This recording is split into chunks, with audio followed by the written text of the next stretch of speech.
Muito obrigado pela presença de todos, sejam todos muito bem-vindos aqui a Brasília, onde as maiores desgraças do país acontecem e que nós estamos aqui para tentar trazer pelo menos uma pequena luz, um pequeno raio de esperança, aquele fundinho da caixa de Pandora. Nós estamos aqui para isso e vamos iniciar logo o nosso evento lançamento da Frente Nacional contra o Crime Organizado. Bem, eu quero aproveitar, já passar a palavra para o nosso senador Sérgio Moro, falar um pouco sobre o combate ao crime organizado e os projetos que tem tramitado no Senado, sei inclusive de alguns de sua autoria, alguns também de sua relatoria, alguns já aprovados e encaminhados para a Câmara. Então, por favor, senador. Boa noite a todos. Eu quero parabenizar aqui todos os integrantes da mesa, o Renan, Kim Kataguiri, o Guto, a Amanda Vitorazzo, o colega ali, todos...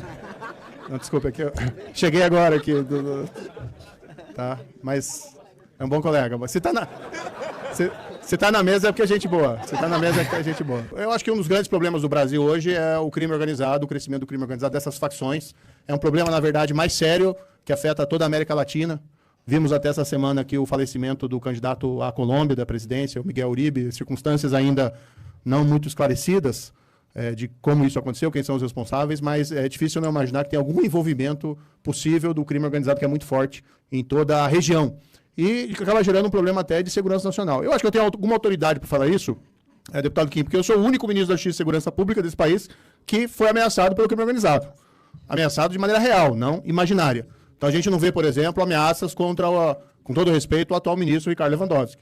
Também desconhecemos qualquer espécie de ameaça ao ex-ministro Flávio Dino ou a outros ministros anteriores. Mas, infelizmente, em relação à minha pessoa, foi descoberto um plano lá em 2023, foi amplamente divulgado do PCC.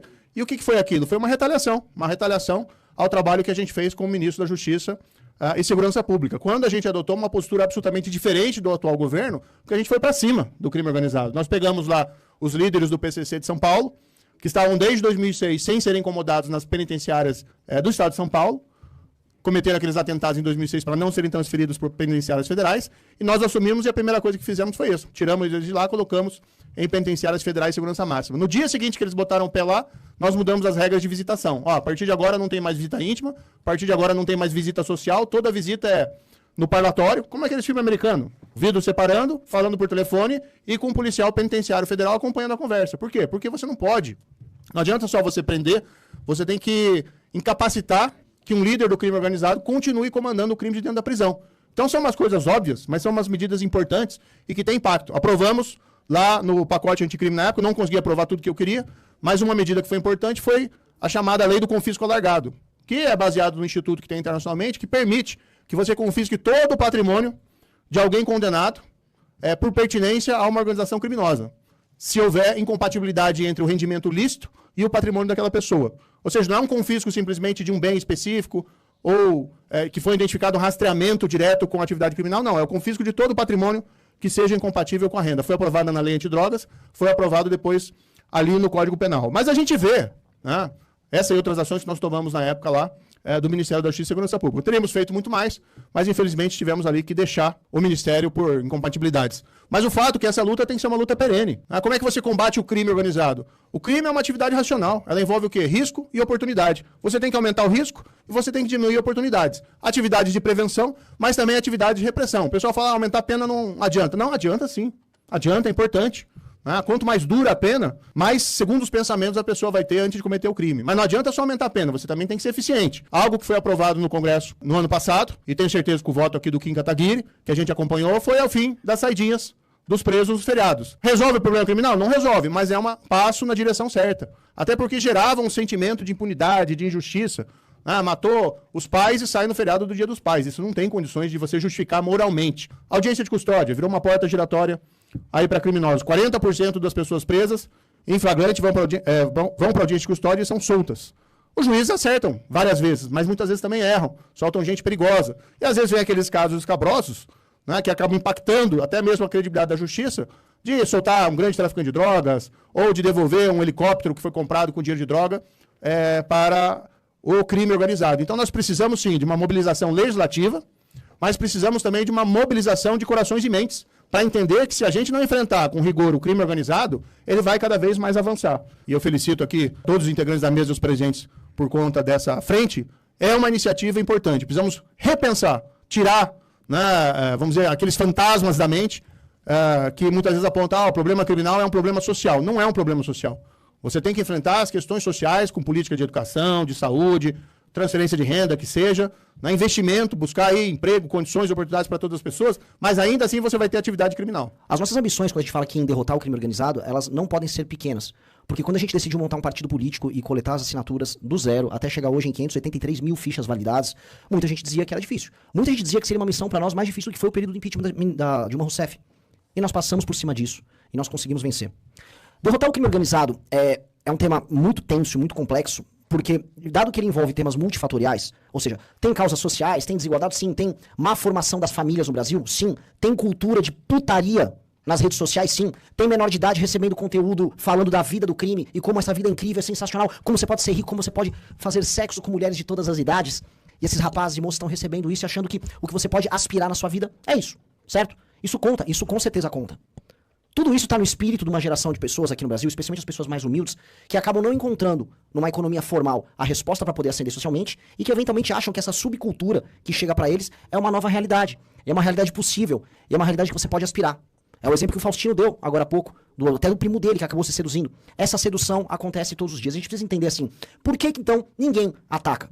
O Mendonça estava falando aqui que o governo Lula, só para dar uma resposta, jogou qualquer projeto e foi jogado qualquer projeto. Se a gente lembrar da gestão anterior, quando o Moro colocou um pacote anticrime, foi o próprio governo Bolsonaro a sabotar o projeto. Alguém tem dúvida disso? Foi o próprio governo que lutava. Aqui ó, arma aqui ó. Tinha arma nenhuma. Aquele homem se diz imbrochável, mas ele nunca fica rijo, de pé, viril, para enfrentar seus inimigos. Não é à toa que ele só perde. Com fraco você não derrota ninguém. Com fraco você não vence guerra alguma. O que nós estamos propondo, dado que a causa é multifatorial, é entender que nós vamos ter que atuar na alteração de leis constitucionais. É a alteração de matéria constitucional, sim. E ao mesmo tempo a gente vai ter que atuar nos municípios, desfavelizando essas cidades. A gente vai ter que aumentar investimento em infraestrutura, cortando gasto, que nós temos estúpido, absurdo, dentro do funcionalismo, ou gasto dentro da máquina pública de toda a natureza. Por ser uma causa multifatorial, a guerra no longo prazo, a gente só vai vencer fazendo uma coisa, colocando as pessoas certas nas posições certas de poder. E isso é o que intimida os tomadores de decisão nos demais partidos políticos, nos demais projetos que tem, porque dado que é multifatorial e depende de uma coordenação ampla ao redor do Brasil inteiro, eles não vão fazer. Eu sempre falo, a política no Brasil é um conjunto de projetos individuais separados em partidos genéricos que não vão a lugar algum. Vocês têm alguma dúvida disso? Como não é um negócio multifatorial, e como às vezes um deputado de São Paulo quer aparecer fazendo uma arma junto com outro deputado e fala lá, vamos lá, nós vamos matar os vagabundos. E ninguém anda com nada, e ele não vai se coordenar com um deputado da região Nordeste, e esses assuntos ficam só andando, eles são utilizados única e exclusivamente como instrumento de captação de voto, ninguém vai pensar num projeto amplo e geral. E ninguém olha nada. E no Brasil, veja só, o tema da segurança elege como nunca, a quantidade de homens com patentes no nome que são eleitos para posições de poder nunca foi tão grande, e ao mesmo tempo, absolutamente nada é feito. A gente tem uma sensação de que, mesmo com a queda no número de homicídios, a segurança, você pode perder seu celular num assalto a qualquer momento, ou que alguém que você conhece já foi assaltado ou perdeu um parente, ou que alguém que você conhece, especialmente se você for mais humilde, ascendeu dentro do crime. Em São Paulo a gente ouve falar de doutores do PCC, contadores do PCC, gente que fez carreira burocrática e administrativa dentro de facção. Isso começou a se tornar absolutamente natural. E essa naturalização se dá porque, como a gente não tem resposta política, a gente não tem homem forte para fazer esse enfrentamento, tudo vai acontecendo normalmente, e como todos os problemas no Brasil, da ausência de saneamento básico, a nossa falência educacional, a gente empurra até ver o que vai fazer. Ninguém sabe o que vai fazer. O Brasil está indo para um colapso fiscal em 2028 e todo mundo sabe disso. As contas públicas vão estourar. Aí vão falar, vamos botar lá o Tarcísio, que ele vai dar um jeito. Ele não vai dar um jeito. Ninguém vai dar um jeito. Ninguém vai resolver sem alterar a Constituição. E o crime organizado está indo para essa mesma linha. Todo mundo sabe, todo mundo acompanha. Tem lobby do PCC e do Comando Vermelho andando nos corredores desse Congresso. ONGs ligados a eles. Já foi denunciado, já está na imprensa. Algumas dessas ONGs já tiveram seus nomes presos. Teve gente que andou em ministério desse atual governo. ONG colocando filme na Netflix. Ou Oruan cantando e fazendo show. Isso foi naturalizado. E vamos explicar aqui, o próximo presidente da República, se não for nosso, não vai tocar esse assunto. E vocês vão ver mais ONGs assumindo mais posições e mais lobby, e tudo andando, e você tentando se espremer no meio, ganhando pouco, ferrado, tendo que esconder o celular para atravessar a rua, se preocupando qual é a próxima rua que você não vai poder cruzar. A gente tem que tomar uma decisão, e a decisão é essa decisão geracional, de enfrentar o problema de maneira multifatorial, de estudar mais do que os outros, de militar nas nossas cidades, de passar projetos nas cidades, de ir pra Brasília novamente, ser chato e mais chato do que os outros. Ser visto como penteiro e insuportável como vocês foram vistos hoje. E eleger pra presidência da República, no momento certo, a pessoa certa, pra decretar guerra ao crime organizado. E, novamente, quando eu falo guerra, é decretar guerra. É entender os membros do crime organizado como pessoas que não são titulares de direitos e garantias. Eles não são brasileiros. Eles são um inimigo interno. Existe, inclusive, dentro da lógica militar, a lógica do inimigo interno. O inimigo interno não é detentor de direito. Um membro do Comando Vermelho não possui direito e prerrogativa como membro do Estado brasileiro. E esse cara tem que ser destituído das posições territoriais que eles têm no Brasil. As polícias e as forças armadas têm que declarar guerra a eles, e sob o comando de governadores e da presidência da República, a gente tem que eliminar esses caras do solo brasileiro. Seja prendendo eles, enviando pro Tocantins, num presídio que nós ousamos construir no momento certo, seja mandando eles pra puta que pariu, pro inferno, eliminando eles da existência humana. Todo mundo aqui já passou por um assalto, um ato de violência. Minha mãe passou por 2 sequestros relâmpagos. Todo mundo sabe o que é correr o risco de morrer na mão de um nóia. Especialmente, e vamos colocar aqui, especialmente os mais pobres, que tendem a racializar ou levar isso para uma discussão de classe. Isso não é uma discussão de raça e classe. Se eu for entrar nesses termos, os mais afetados são justamente homens, pobres, pardos e negros, que são os maiores mortos nesse jogo. E são eles que nós precisamos libertar. Eu vejo gente que vem com esse assunto, vocês querem fazer uma chacina preferida. Não, as maiores vítimas disso são justamente homens, pobres, pardos e negros. Esses caras poderiam estar fazendo curso técnico, estudando nas escolas e estudando num país diferente que a gente pode construir quando a gente retomar esses territórios. E hoje eles são ou vítimas de um gatilho errado, ou, inclusive, a mão que vai segurar a arma sendo recrutado pelo crime organizado.